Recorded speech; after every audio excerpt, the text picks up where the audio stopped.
Welcome to the Profitable Cleaner podcast. Join your hosts, James Harper and Angel Sandoval, bringing you the experts, discussions, and knowledge you want. We talk about sales, technology, marketing, operations, strategy, leadership, mindset, health, God, and so much more. Now, are you ready to profit?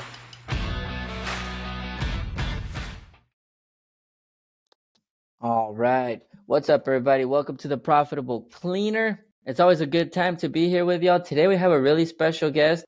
James, lately, just so you know, has been taking away my introduction, so I'm not going to introduce him anymore.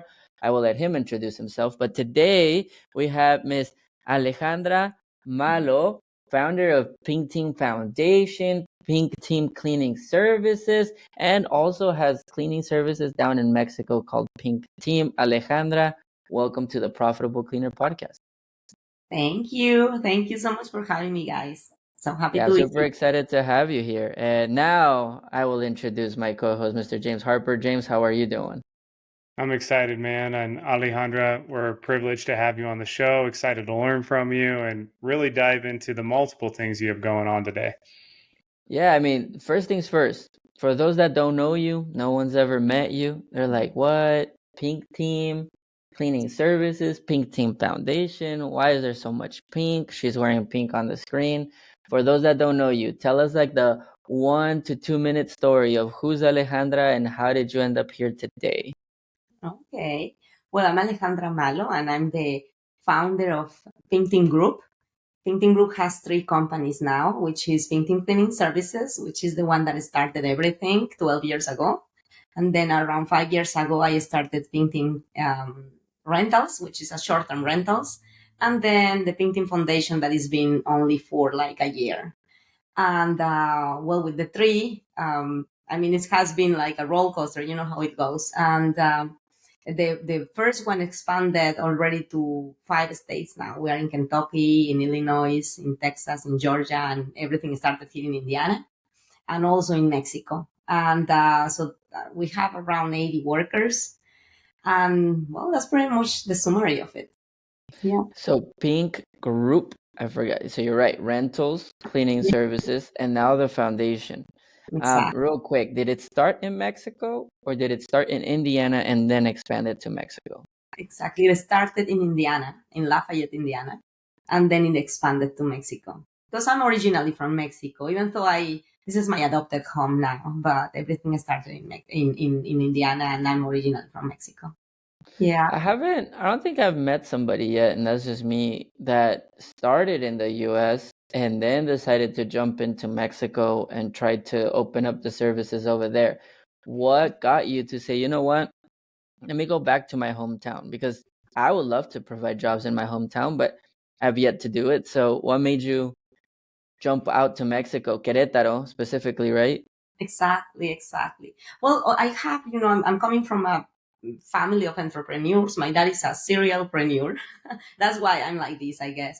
And then I have 5 brothers. They are all entrepreneurs, and they all are in Querétaro. So they've been always telling me like, okay, are you ever coming back, or are you gonna do something here? Or so it was kind of natural, Eventually, I said, for sure, I'm doing something here.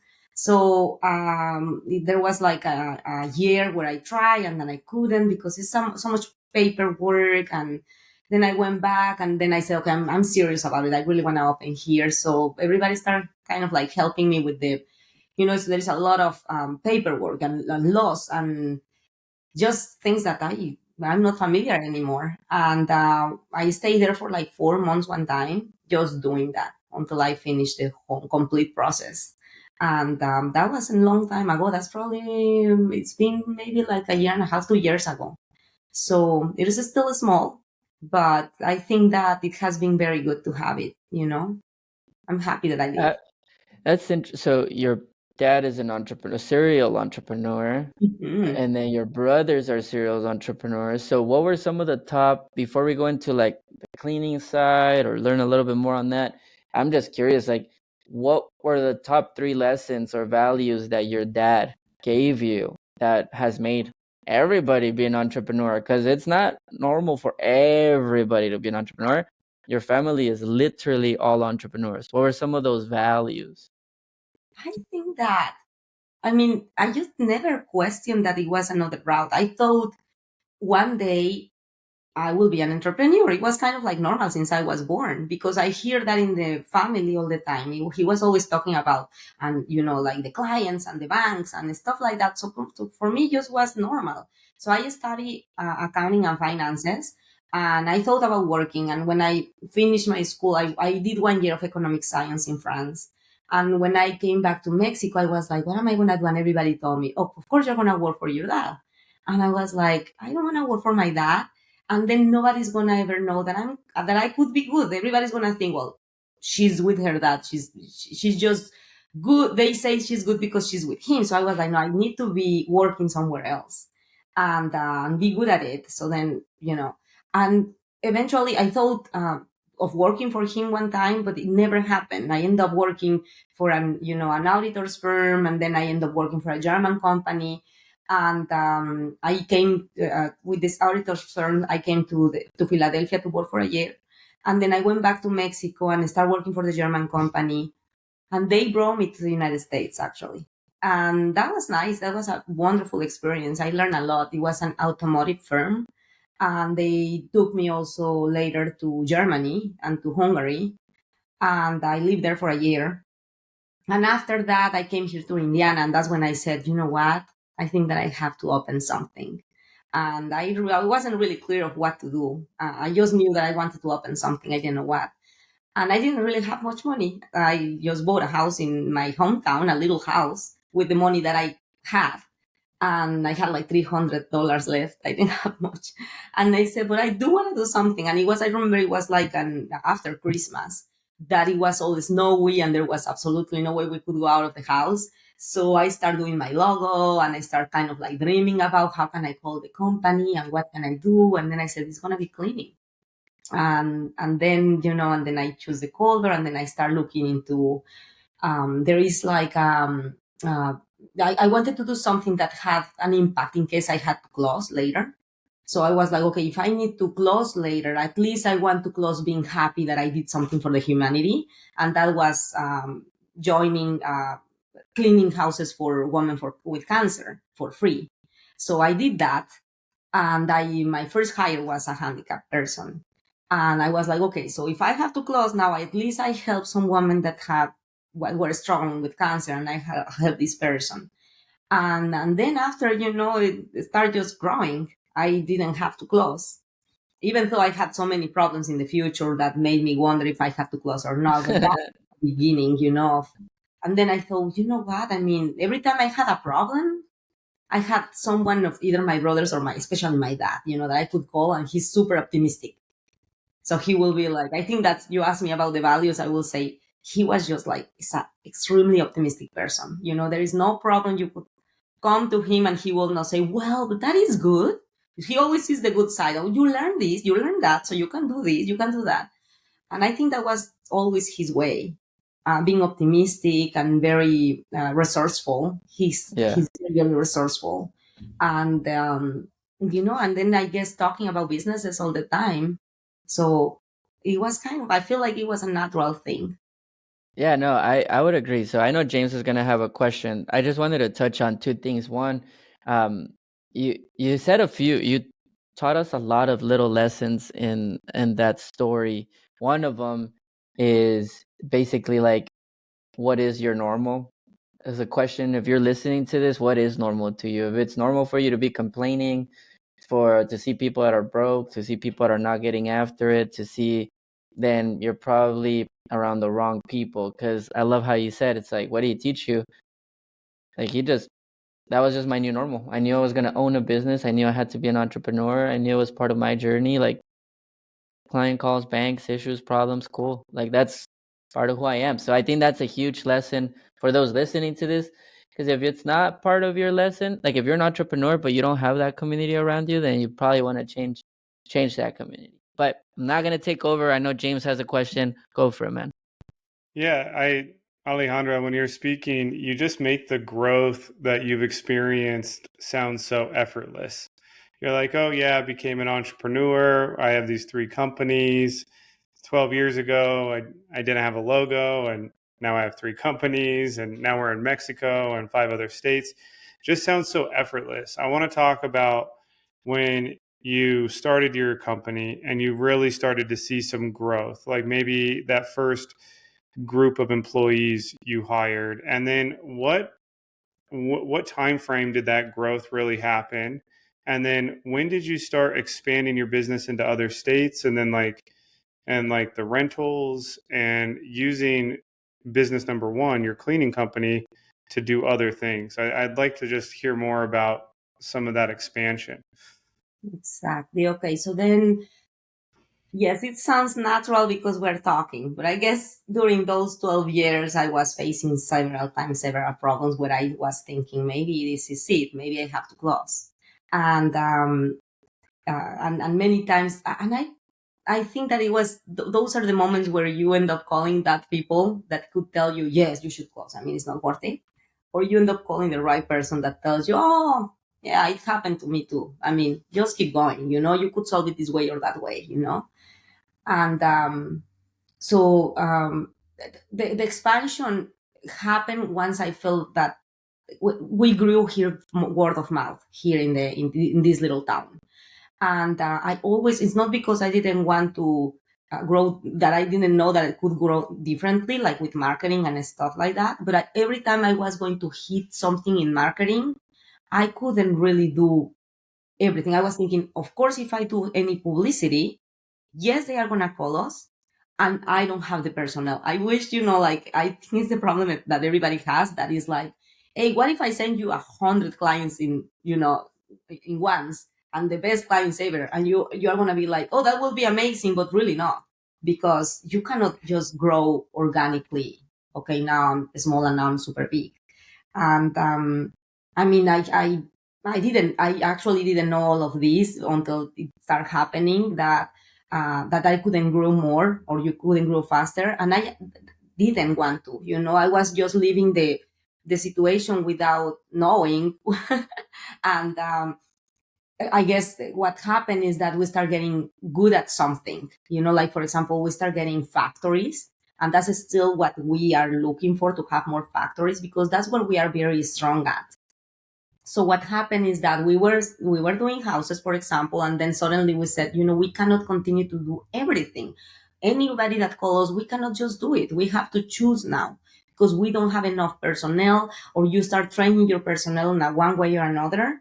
And we were just good at training people being more commercial way, towards the commercial. So we end up stopping doing the residential, and that hurt me. I was like, wow, I started with the houses. It feels terrible. I feel like, what if it doesn't work, that I'm not doing the houses anymore? And you are always scared of every little step. And it was sad, but it was the right step to do, because we couldn't do everything anymore. And that was a huge growth. Once we decided to go just commercial, then we put all the energy in the commercial, and we grew.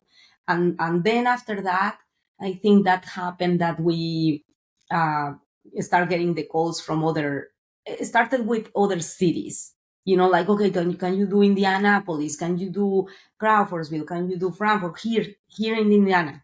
And we said, well, we can do Kokomo, we can do, and then we start traveling around 2 hours away and things like that. So when they said, hey, could you please do the other state that is 4 hours away, this city, we're like, yeah, we're already doing 2 hours away. What's the difference going 4 hours away? So it just comes natural. You don't just jump and say, yes, I can do that. And it's like, you have never done it, at least in a smaller scale. So that's how it happened, and it was the same clients that been bringing us to the other places. So it's easier, because they already know the way we work. We already know them. And so that just makes it more comfortable. It is a challenge always, and it's kind of scary every time you do something new. But once you manage that, it's like, okay, that wasn't that bad. Let's do it again somewhere else, And Absolutely. Yeah. so how did that lead you? So they always say, there's like a cool line where it's like, entrepreneurs are the only people that are, like, they hit a certain number and they're like, cool, I can stay here and just be comfortable. But then somehow we get this itch where, like, or I can double down and risk it all again. Or I can either lose it all and just go for bigger. So what got you to go from cool, this is starting to hit, to, you know what about rentals? You know what about a foundation? Something which is on the far left field, which I would love to hear a little bit more about for those that don't know what your foundation is. But what's getting you to open up these different divisions and go from Pink Cleaning Services to Pink Group? Yeah. Where does that come from? Yeah, well, I was with the pink team cleaning, and then I was thinking, well, one day I might not be able to manage the pink team cleaning services only, or I need to continue to invest in order for whenever I grow old. And I was thinking, what is that? It's going to be the rentals. I think that real estate is always very safe. So I was thinking the worst case scenario, you sell it, or you just rent it out forever or whatever it is, no? So that's how it started. That I thought, I mean, once the cleaning is producing money, I don't want to just go ahead and spend it. I want to now this money invested in the next investment, whatever it is, and now after that, then I can spend the money. That's how I thought. I thought of that. So just I don't know. Always thinking on my years whenever I'm gonna be old, and was like, I want to get old and be like financially very stable and not worry about, anything. So I think that's how it happened. And because of the cleaning, very easy, because having short-term rentals, the difficulty on that is having the maintenance and having the cleaning going and keeping the places nice, organized. And this just allows to do the other thing without any problems. So I started with one little house, and then next thing I knew, I had an apartment and another apartment and another, and right now I have like 30. It's not that many, 30 rooms, not properties, but rooms, because I rent a room, and it's a nice business to have. I think that business I would like to grow it more and more and more. Continue to just grow it for the same reason that I feel like I see myself when I grow old having the rentals, like when I'm 90 years old, I meant, you know, uh, having the rentals and being able to give, which is with the foundation. Like Yeah. everybody says that the only way you can be fully happy is giving. No, so I was Mm. like, well, let's see if it's truth. I will let you know. But uh, So first you started the cleaning, then you said, okay, wait, hold on. Thinking long term, I can't keep cleaning. Like that's probably not gonna be like the heavy operations. I need something with cash flow. So it's like, okay, well, let me get some rental property, something that's a little more stable, a little more controlled. Now you have over 30 rooms, and then you said, cool. So now I have money here, this for when I'm older, and then you said, but I can't die without giving back to the community. So you decided, you know what, I'm gonna open up the foundation. exactly, that's the way you put it, is perfect. And I was just thinking that with the cleaning, because I still see myself doing the cleaning for many more years. But my concern was that I don't want to put my children to get a business if they don't want to be in that business. I want them to dream as I did, I want them to say, well, no, you know what, I'm going to be in gymnastics forever and I don't want to do anything with it. I don't know, whatever they want. And so I thought, well, what will happen if I get to 80 years old and I'm super tired and I don't want to be doing the cleaning business? Because the cleaning business requires more of your brain, of the strategic and everything. And I'm not able to have that in my head. So at least I know that it's a good business to either sell or to do something with it. If my kids wants to keep it and continue the generation after generation, I will be more than happy. But if it doesn't happen, I don't want to be frustrated for that. So, and I see myself doing the rentals until I die and doing the foundation as well, 90 years old, 100 years old, and going, doing my volunteer work with the foundation, and at the same time, having my rental income. So that, I want to call out a few things to those listening right now, because I don't want to overlook this. I love how your brain has operated this, Alejandra. So like you started a primary business, which just so happens to be cleaning. And then you thought long term, what am I going to do in retirement? This might not be sustainable when I'm 80, 90 years old. So you got into real estate. What you like, and I always heard, like, when you're expanding your business and your retirement income, do something that's called an add-on business. So you were like, oh, short-term rentals made sense because I had the cleaning company. I can easily clean the rooms I'm getting. So if you're listening to this, anyone, if you're thinking about think long-term like Alejandra did. Number two, if you're thinking, how do I think long-term with other sources of income, think add-on businesses, something that is a parallel that you can easily do that you're already doing, like she did with cleaning. And then three, I love your give back part. And when you look at your LinkedIn, it's all about giving back. I literally just spent 15 minutes on your LinkedIn and there was nothing about your company, which I love. It was all about your foundation. Tell us about your foundation. Tell us what had inspired you to start that. And it looks like you're running like your galas and all of that. Just give us the rundown. And if you're listening to this and you're inspired by this story of this foundation, let's give to it. We're going to put the link in the bio. Let's go ahead and actually make some impact while you're listening to this show. So yeah, I'd love to learn more about your foundation. What inspired you to start that, Alejandra? Well, growing up in Mexico, I saw all this need. And even though I grew up in a family that, I mean, we were fine. We didn't need anything, but my dad is super generous. So seeing his generosity, and then myself seeing the need I remember going, for example, in the university to do these services, and I was like, oh my god, how can they be this way, and I'm just thinking, I guess when I became a mother, that's when it hit me more. I was thinking, oh my god, how a kid can make it without the help of an adult? There is no way. And there are so many kids in the street in Mexico or in the streets, or abuse, or that have problems, and there is no way they will make it unless somebody else comes and helps them. So I found there are so many orphanages in the entire Mexico, and I believe all of them are trying to do the best they can. Especially in Mexico, there is really not help from anywhere, unless we are the help. It's really, so they are counting on the entrepreneur, on whoever.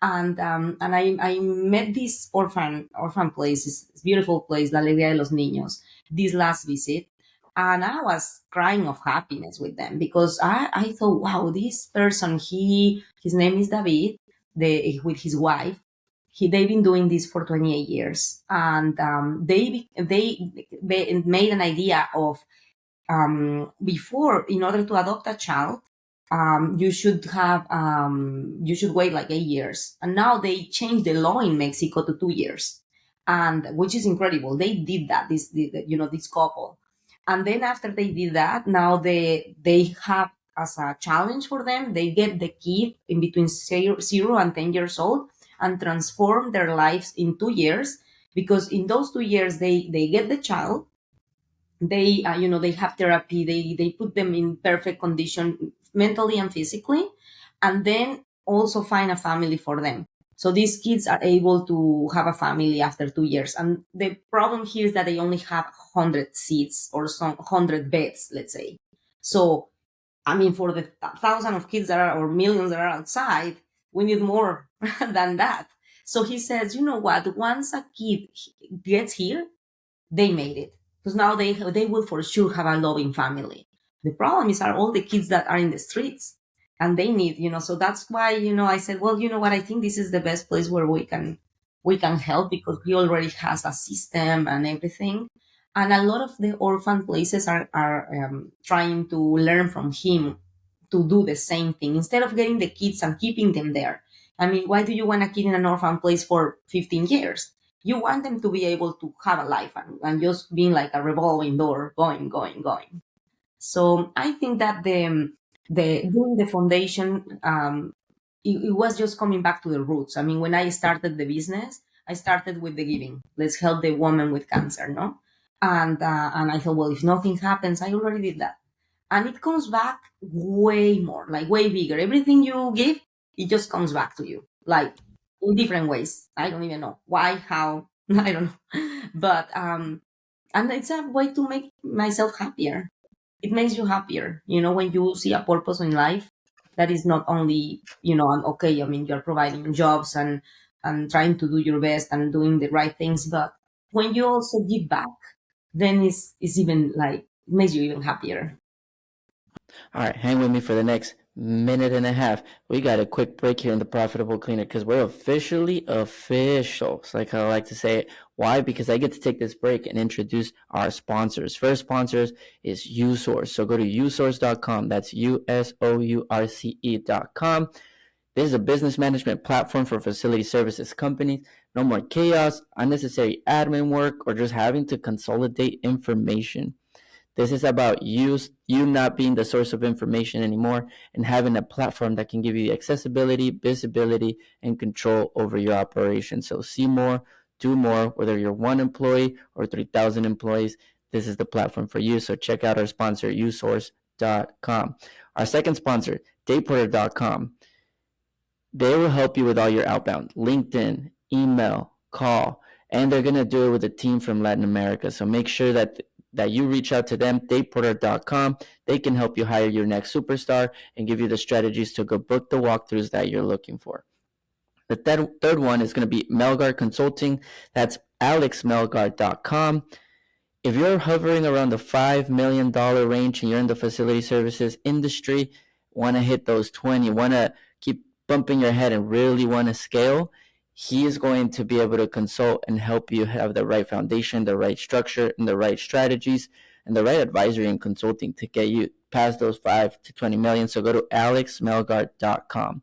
And last but not least, our fourth sponsor, cleaningprofits.com. That is our annual event for facility services CEO, executive teams, leadership teams. Bring them out. This is all about transformation. It's all about training. It's all about community. And it's held once a year, this year, September 12th to the 14th. So thank you once again to all of our sponsors. And let's continue on to the show. No, 100%. There's I don't know if you're faith based or not, but they say like one of the best things you can do when you believe in God is to get closer is sacrificial love, right? The death of oneself for somebody else. So it's very interesting that since the moment you started your business, you're like, well, if this goes under, like you don't even think of profit, which is crazy. You're like, I'm gonna try, I'll succeed, but just in case, let me clean these houses. Let me hire somebody that has a disability. Now that you have more money, you're like, well, I could keep it all, or we could just build a foundation and help more people. It's like that selfless act is one of the things that makes us humans uh, one of the most powerful, literally the most powerful creature in this world is that we can do that we can die to ourselves to give to others. So it's very, very cool, very, very cool that you do that. And I think it's definitely gonna pay off. So if you're in Indiana, I know you're putting together an event. So if you're is it in Lafayette? Yeah, it will be in Lafayette. November 30th will be a gala it's at 6 p.m. And yeah, I mean, everything will go to the La Alegría de los Niños this year. Next year, we will be helping also here. There is a house here in Lafayette, the Hartford House, and we'll be doing for the Hartford House and for Querétaro, Mexico. But Nice. yeah, I think, and you have no idea. I mean, the community is amazing. You know, when you start sharing this and everybody starts joining you, and not only the community. I mean, I will say the people that is part of the painting group. I mean, all the people that is working with me. I mean, they just have done amazing work. They are the ones that are making this happening in all the senses, from the cleaning. You know, I remember. I mean, I was talking to them on Christmas last year when I told them that we were opening the foundation and all that. And I was feeling so moved because I just mentioned it. I didn't, because I haven't done really much. I just opened it, so I didn't want to say anything. And then once I said that, after people start coming to me and say, you know what, I feel so proud of being working here. You know, we are helping kids in Mexico. This is amazing. I was crying. I was feeling so like now I have a commitment with everybody because everybody is really like wanting to help through their work, through their, you know, I mean, then they feel proud of where they are working just because we are doing something extra that is not only, we are only cleaning. No, we are doing more than that, you know? So But that also takes somebody to just do it. So again, it takes like a different mind. So make sure, like be proud of what you're doing because not every leader, I know a lot of leaders not all of them would be like, cool, let me just start this, let me do a foundation, let's go think about the others, the people that don't have the opportunities that we had. Not everybody does that. Only a few answer that calling. So it's very cool to get to know you. And that's kind of how we ended up in this podcast. You started posting all this content. I was like, who is this person? Like, she's so awesome and she's giving so much. I'm like, what is going on here? And the brand is on point. It's pink. I love pink. And I was just like, like Mexico, cleaning, rentals, group, foundation. I'm like, whoa, she's onto something big. And it's kind of cool because it's also like you're just getting started. I know you've been in business for so long, but I think it's like building it. And then once it builds, now you can take off. What's the next step for Pink Group? What's the next step? What's the big vision for Pink Group? It's so funny that you say, I feel like you are just starting, and I feel the same way. I feel that way. I feel like now is like just starting. Like the funnest part is starting. Like, you should see the leaders here. Like, they are all like so motivated and they have so many ideas. When we get together in a table just to talk about any subject, and everybody's like, we should do this, and why don't we open another this? And I'm like, wow, everybody's just like super excited, and their minds are just, no one here is just like doing their job. It's like, okay, I'm supposed to do this. No, I mean, everybody's pushing. Like, I didn't do any media at all before. Like, really, like a year ago, I was like not in media at all. It's not that I don't like it. It's like I didn't even have time, or I didn't think about it. No. And then they were like, we want to grow more. Can you just be out there? Can you just go to the events and do things? And I was like, oh, I will start thinking about it. Yeah. And then they were like, well, we want to grow more. And it was just like they all getting together to telling me, you should just go out and, talk about us and how awesome we are. What doors did that open? Sorry, I'm just curious. And sorry, James. What doors did that open? Because it sounds like they forced you to do it, and now we're here in this podcast. So I don't know what doors has that opened for you.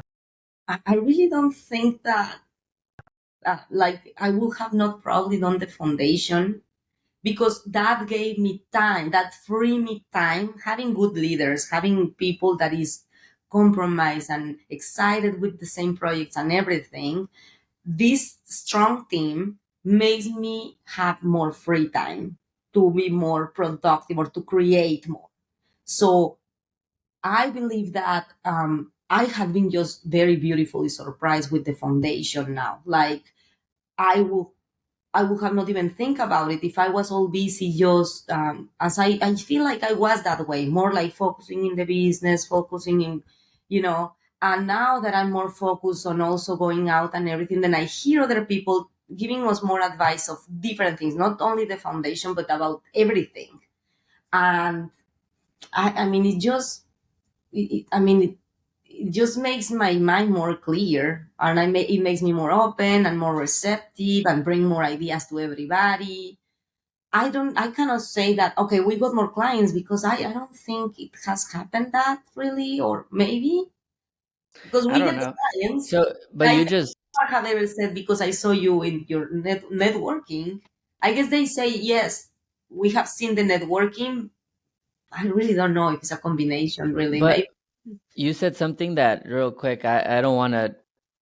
You say it's funny. You say a lot of.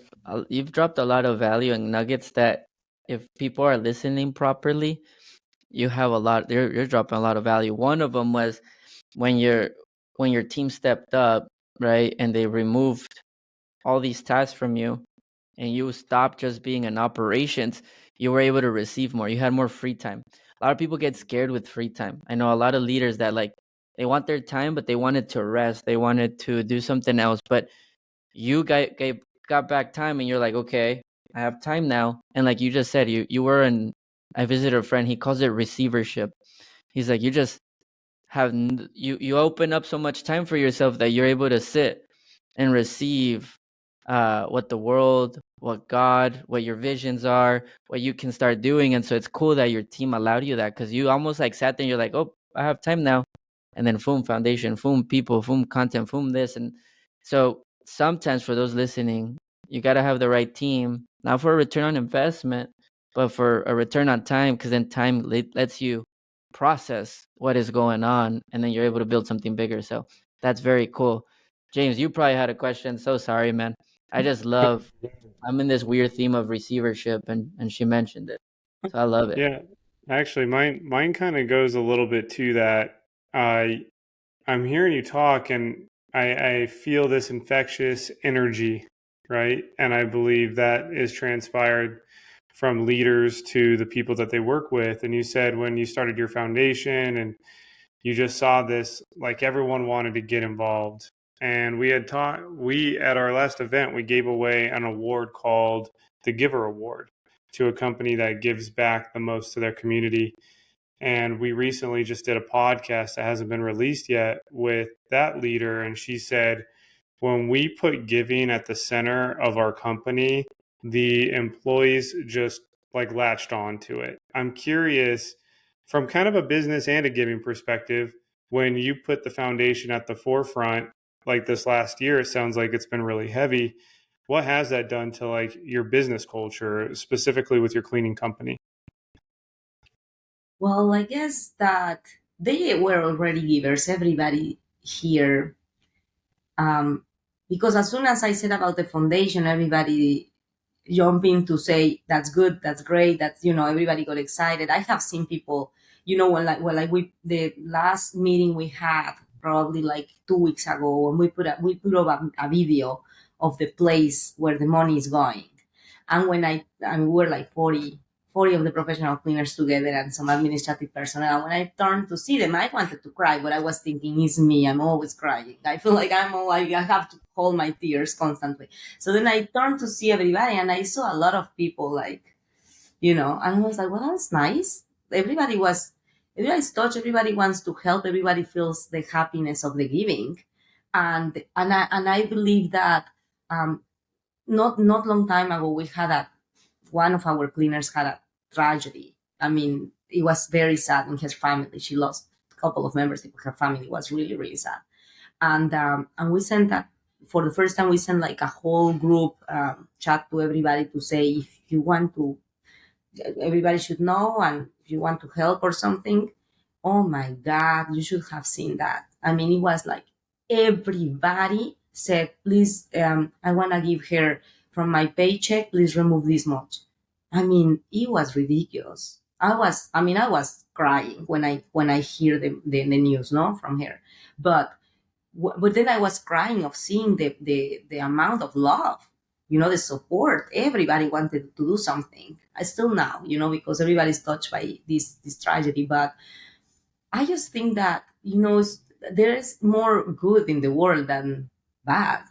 There is more good people that wants to give, or I don't know if that is that attraction. When you are a giver, then everybody also comes together. All the givers comes together. Everybody's just on the same boat, and What? or you don't feel like you belong there, and then you quit, right? I mean, when you are not in the right with the right people, I feel like our employees, everybody gets some training, and everybody pass through different things, but before they are hired, we do a lot of like the interview process is really long. We have one and then another, and then reviewing and everything before they start working with us. And lately, my human resources girl the other day was telling like, we are the Google from Lafayette.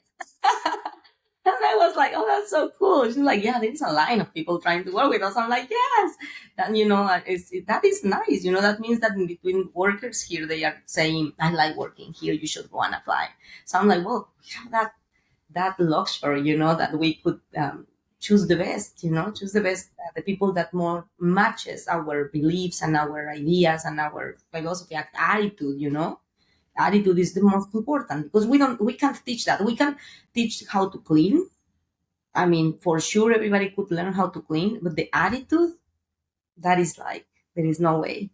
So Absolutely. What do you do intentionally with your staff to cultivate that culture? Like once they're hired and onboarded, like what do you do just from a leadership perspective to continually build that culture for someone to say, hey, I have a tragedy, and then for all of your staff to get involved and want to give to them. Yes, they are givers, and I think that comes from you, of course. But like, what else do you guys do to just keep them engaged? I think that we do a lot of motivation. The Just thinking that the professional cleaner to me is same than professional engineer, professional doctor, professional. So I think that we start from there. Like it's always when we talk, I'm always like saying like we the professional cleaners, we are very respected. They love us. They really, I mean, where there are certain places we go and clean that the wife of the person doesn't have accents. They trust us. We are like, and really the people get to the places, and then they, how it goes. No, now they say at the beginning maybe they are like, well, if you want, I'm not going, you just pick up the trash. 1 week later they are like, oh, you can come to my office and clean. And then 2 weeks later it's like, hey, I'm just gonna leave it open and here are the keys of my office. And I'm like, you know what, I think that when we know our value, because we are very valuable. If we don't clean correctly, I mean, we clean some hospitals, we clean labs, so I'm like, if we don't clean correctly, I mean, we have a big deal in our hands. We have to do it right. And I think everybody's very conscious of that everybody feels like it's not like I'm cleaning just in the meantime while I'm finding another job. No, we are proud of what we do. It's like we are the cleaners, we are the professional cleaners. Don't ever feel less or something. And I think that everything comes from there. That we do a lot of motivation, not specifically in the giving. Is more like from the moment that the people is hired, it's very notorious that they have good attitude. Not specifically in the giving, I mean the attitude in general.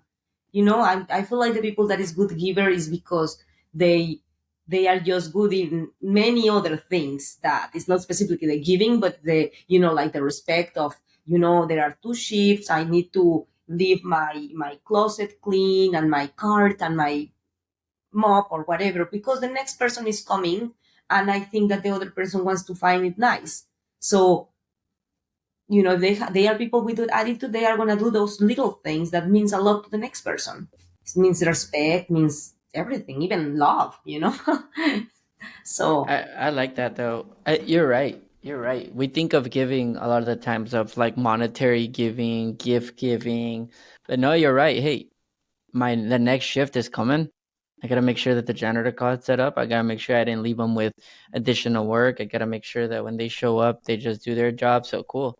Like you give, it's that intentionality, it's that attitude. There's more to it, right? Than just let's not forget to give money and to give back. It's that daily giving. So that's really cool. And honestly, though, I could see somebody that doesn't is not a giver and it's more of a taker. They'll probably survive with you maybe 3 days, maybe a week, because you're just so the prominent into who y'all are, and that's huge. Yeah, because the others will immediately say like, I don't know, I feel like they left this and that, and it is very notorious right away. We weren't as good. I think that the human resources team has been doing a very good job. We weren't that good some years ago. I think it just became really, really good, the team, on doing their recruiting. And then once the recruiting is done, then doing the following training, the onboarding, the motivation, because we have a lot of motivation in between. Every month at least we have a meal all together. And Hmm. and that's already, in that meal we take advantage to talk about everything, and especially to be do the motivation, because when you send them all motivated, it's just more beautiful. It's just like it becomes, sometimes people has problems at home, and they Oh yeah, come to work and they find peace at work, right? So it's the opposite. So it's like hundred that's percent. nice, that they are like, oh, I love working here because I always come and everybody's happy, everybody's nice. So Yeah, that's super important. You're touching on a lot of things that I really hope people like listen to and bring. And so I'm excited to see where the foundation, where the rentals, and where the cleaning company ends up. And like you got James and I and our team to support y'all in anything that we can do. Now, before we ask, we have one question that we pull out of a deck, right? Like a little deck of cards. Before we do that, James, do you have a question? before we go into the debt question? No, my only question is for Angel and I to answer after this call is how can we help your foundation and get more involved? But I just want to thank you, Alejandra, for the giving spirit. It's it's contagious. So that rubs off on us. 100%. That rubs off on us, and hopefully it rubs off on the people listening as well. So no, I'm just asking myself right now, how can we get more involved with what you're doing? Yeah, and how can we keep giving, right? Like to give, I love the power of selflessness in the giver, and I love how intense you are about it, because if we don't give, what's the point, right? If we don't make the life of somebody else easier, better, if we're not there for our brothers and sisters, like what's the point, honestly? And so it's very cool to see you do that. It's very cool to see you do that. So let us know how we can get involved. We're gonna put your link to your foundation. We're gonna put the link to your LinkedIn. If you're listening to this, jump in there, send her a message, see if you want to get involved. If you're in Indiana, find a way to get involved. If you're already there, might as well attend, right? But Sure. Yes, sure. do you guys have a website already? We do. We have Okay, the pinkteam.org. That will be directly the link to the. And I perfect. think that, many times people think, okay, like I have to give a lot, or like right now we were like still looking for sponsors. And then the other way to give is when they give something like an item, because they just as a marketing material, probably like someone that has an spa, they will give up a spa ticket or something. But when there is nothing of that, when there is like, okay, I wish I could give, but I have nothing, then at least go and like, the page, or encourage us, being morally there. That's also something, everything counts, monetary, and also the just putting the heart on it, just encouraging us. I Hmm. think that makes a difference also. I love it. So make sure if you're listening to this, at least engage, like pinkteam.org. We'll put the socials on the show notes, so make sure you capture that. Alejandra, you ready for the last question of the podcast that Mr. James will pull? So we'll ask this question once, we'll never ask it again. But we don't Okay, know what it is. Are you ready? I'm ready. All right, let's do this. And don't forget to let us know how we can get involved in your foundation. So send us a message. Sure. Thank All you. Thank right, James. All What do you right. got, James? It never fails how these questions asked always seem to be fitting to what we talked about. Share us one dream on your bucket list, Alejandra, that you haven't accomplished yet, or something that you want to do. Well, Mm. I didn't talk about my children, and well, they are like probably one of my, not probably, for sure, my biggest energy, where I get everything, Mm. and if I want to be a better person, is for them. If I want to succeed in everything, is a lot is for them. I want them to feel proud of me. And one of the things that I dreamed to do was to play music with them, or Mm. to be a musician. And I'm a frustrated musician.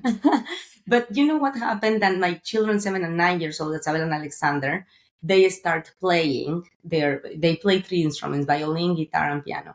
And I wanted to do a band with them, and I thought that was going to be something happening in the future. And my dream was to be able to play with them one day in public. So I hope that soon I will. What do you play? I play saxophone and piano, and I sing. Yeah. What? Nice. What I is love it. happening? I Yeah. love it. So much So talent. dude, it's so real quick. I know I said that's the last question, and I'm not gonna ask a question, but you speak how many languages? 4, You have how many companies? 3, And your kids play how many instruments each? 3. I'm sorry, but like, what? All your brothers have businesses, your dad has businesses. You talk about a family of just excellence. My God. So like if you're hearing this and you're complaining about learning one more language, or about opening up your first business, like come on. I love what you're doing, because people like you are what's needed in this world, people with more excellence, both from your business, from your family, from just from keep a like desire doing more. standpoint. Exactly, forgiving desire. Like we need more people like you, because most of us just with one business we'll lose our shit. Most of us, we won't try that new challenge. We won't push ourselves to do. We'll stop dreaming. We'll stop doing. And so keep pressing that full throttle and just surround yourself. And you officially have fans here. So James and I will be in your corner for as long as you need us. So anything you need, let us know. But God, And Jesus, you do all of it, excellent. and you do all of this, and like well having fun. It sounds like you're having fun. Oh yeah, So many people can do so much and make it sound like so regimented and intense, which it can be, but like you have so much peace about you. So like yeah. I think that's awesome. I can't wait to meet you in person one day. That's gonna be fun. Thank you so much. Thank you. Well, I mean, Alejandra, thank you so much for being here at the Profitable Cleaner podcast. I know you're going to inspire a lot of women, a lot of moms, a lot of entrepreneurs, a lot of men. You're going to inspire a lot of people to do a lot, including us. And now I'm wondering, how can I give back? How can I do more? Because I'm not doing enough compared to you. So now I'm inspired to go do more. So I'm super excited. So thank you for lighting up that fire in us.